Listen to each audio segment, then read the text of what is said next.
Hello folks, this is Mike with Deer Park Home and Shop.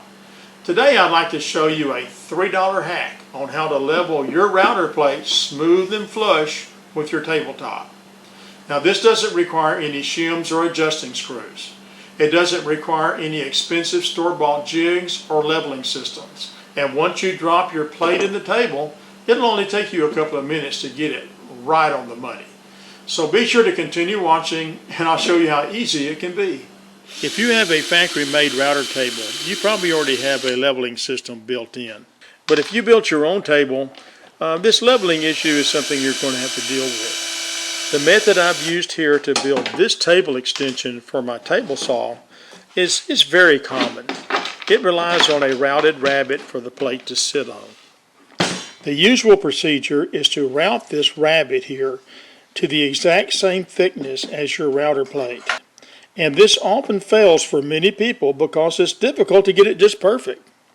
Either the plate stands slightly proud of the table or is slightly inset, maybe by a fraction of an inch. In this procedure, we will make no attempt to get it perfect. My router plate is 3/8 of an inch thick, so I'm going to set my router depth a little deeper than that, between 13/32 and 7/16 inch deep.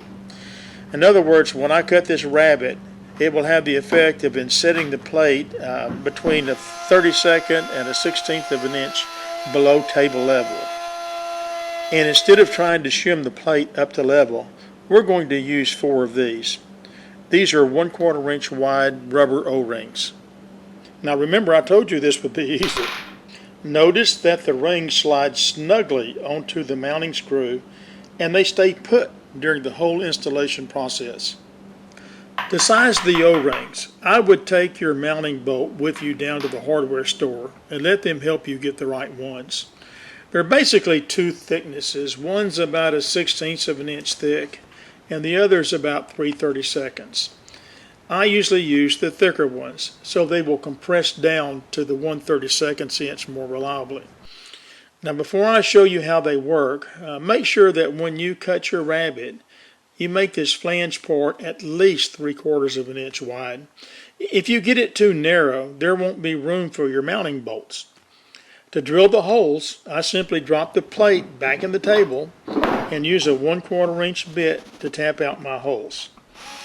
Just get them started though, and then remove your plate and clamp backer pieces to the bottom of the table to prevent tear out. With the plate out of the way, then re-drill your holes so the screws will slide through easily. But make sure that the bit you use is only slightly bigger than the bolt. If the hole is too wide, the rings will just drop down in the table and they won't be effective. I used a 17/64 inch bit for my holes. So let's fit this router and plate into the table. Drop your mounting screws into the plate and install your O-rings from the bottom. I'm going to move them up until they touch the bottom of the plate. We're doing this now because the rings have to be between the plate and the table to work.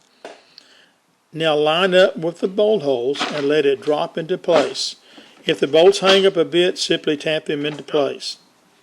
Notice that your plate is standing a bit proud of the table. Install your nuts under the table and snug them up. Now I'm using a screwdriver and a box end wrench, and I'm going around the table to tighten the bolts. I'm using a straight edge to determine when I'm flush with the table. If you over tighten, you will see light under your square. If you can't get a good fit, you may not have cut your rabbet to the right depth.